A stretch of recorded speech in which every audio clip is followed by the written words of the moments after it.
Aku muncul ngowahi tondo karo wong-wong sing serakah. HP-ne kene gempa. Wong-wong sing serakah kuwi ben gelem tobat. Wong-wong sing gane dalane Allah ya ben tobat. Lah gak ben tobat tak entak nih, tak pangan tak lebokne jerone bumi.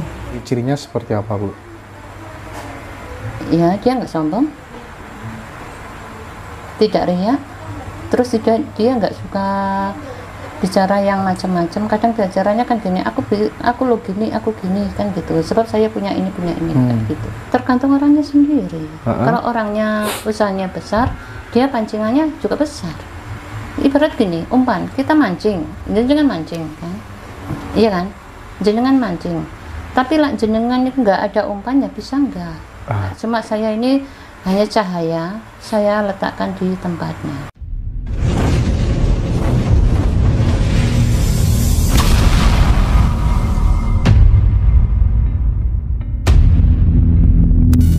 Tapi 2023 ini akan banyak bencana beneran menurut panjenengan? Bencana alam atau kemudian bencana buatan manusia atau seperti apa, Bu? Alam. Alam? Iya. Kenapa? Kenapa alam kok ngamuk, alam kok marah gitu, padahal ingin tahu. Bismillahirrahmanirrahim. Atas izin Allah, ridhanya Allah, dengan kekuatan kekuasaan Allah menjadi Allah. Penguasa amin, penguasa amin, penguasa amin, penguasa amin. Allah Akbar.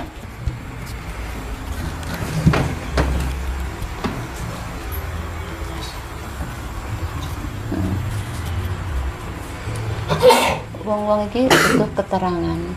Sampean saiki posisi ning ndi ya, Kak? Di Jawa Tengah, posisi Jawa Tengah.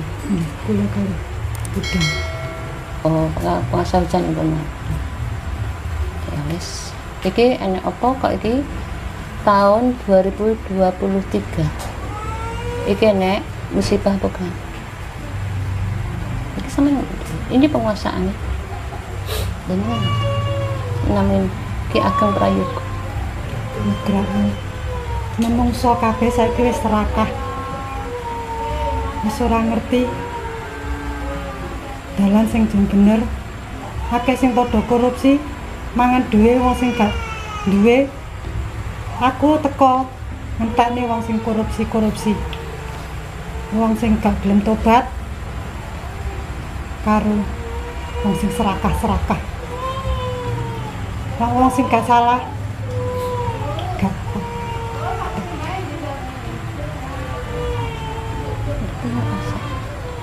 makanya teko berantas wong sing serakah.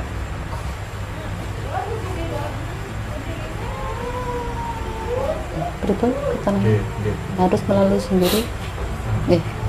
Bismillahirrahmanirrahim. Penguasa gempa, Allah Akbar.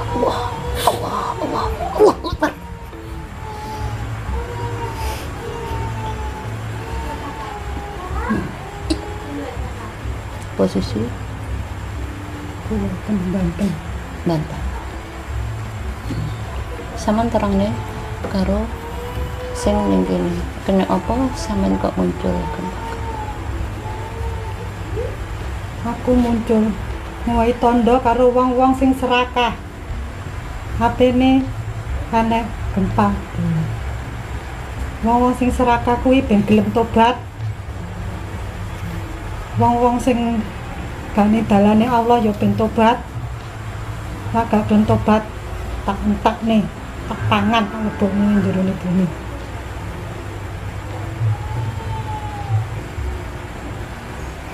Bismillahirrahmanirrahim. Allah. Penguasa hujan. Allah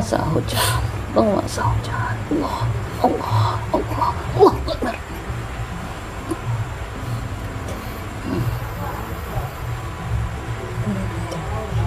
Jakarta. Lebat enggak?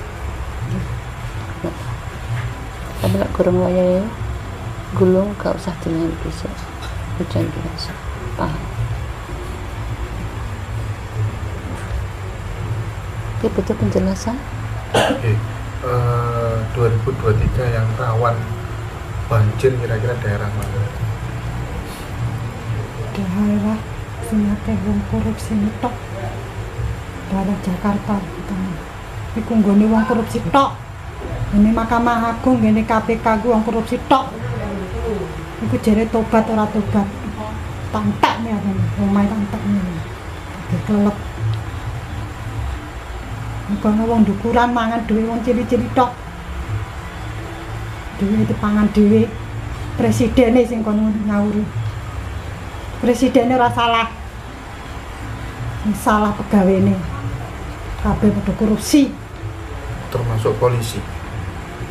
Polisi enek, Mahkamah Agung, KPK, pejabat-pejabat PR. pemerintahan kabeh akeh sing korupsi. Makane utange negara akeh. Gempaning ndi-ndi iku dudu saleh Jokowi. Serakayan pejabate.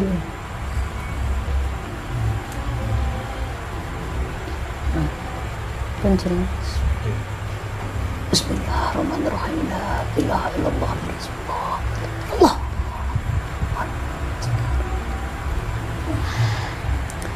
Sing diarani kan sampurna. Nggih. Bisa ngajak bicara siapapun. Niku kabeh wis enek jatahe dhewe-dhewe. Boten kenging dijaluk yo gak kena ditolak. Nggih. Iku pun wonten jatahe piyambak-piyambak. Panjenengan sing darani ilmu kan sampurna. Kula ngajak komunikasi kursi bisa. Itulah sedaran kan sampurna. Nak jenengan betul saged sebab niku pun garis dewi-dewi. Mangkane hujan, penguasa hujan, penguasa gempa, penguasa banjir atau angin topan atau angin puting beliung. Itu kayak yang kula jak onos dulu. Waktu saya di Trenggalek itu banjir besar. Banjir besar penganannya semerga. Waktu itu kula teng mriko. Tapi kula jak komunikasi penguasa banjir. Tapi alhamdulillah saya suruh semua pasukan untuk pinggir dulu. Pinggir alhamdulillah. Kan banyak orang yang mengkhawatirkan waktu saya di Trenggalek menemukan orang di sana. Tapi nggak syukur alhamdulillah semua saya ajak komunikasi bisa. Waktu suaminya Mbak Iki, Bu, bentar ini ada banjir. Terus gak usah bingung, saya tak ajak komunikasi ngisi. Ternyata yang bisa terus mengisi. Terus kalau misalnya untuk belajar mengenal Allah lewat diri sendiri itu syaratnya apa saja, Bu, kira-kira? Nggak ada syarat. Nggak ada syarat. Lakunya yang harus ditempuh apa saja? Dan jenengan mencari ketemunya jenengan sendiri. Oh iya, ternyata aku bisa mendengar, Allah yang bisa mendengarkan saya. Terus saya bisa melihat, yang memperlihatkan juga Allah. Hidung saya bisa bernafas juga Allah. Saya bicara ini juga Allah yang menghendaki. Kalau Allah tidak berkehendak tidak bisa, Mas. Jenengan dugi mriki. Kalau Allah tidak menghendaki, tidak mengizinkan, tidak bisa.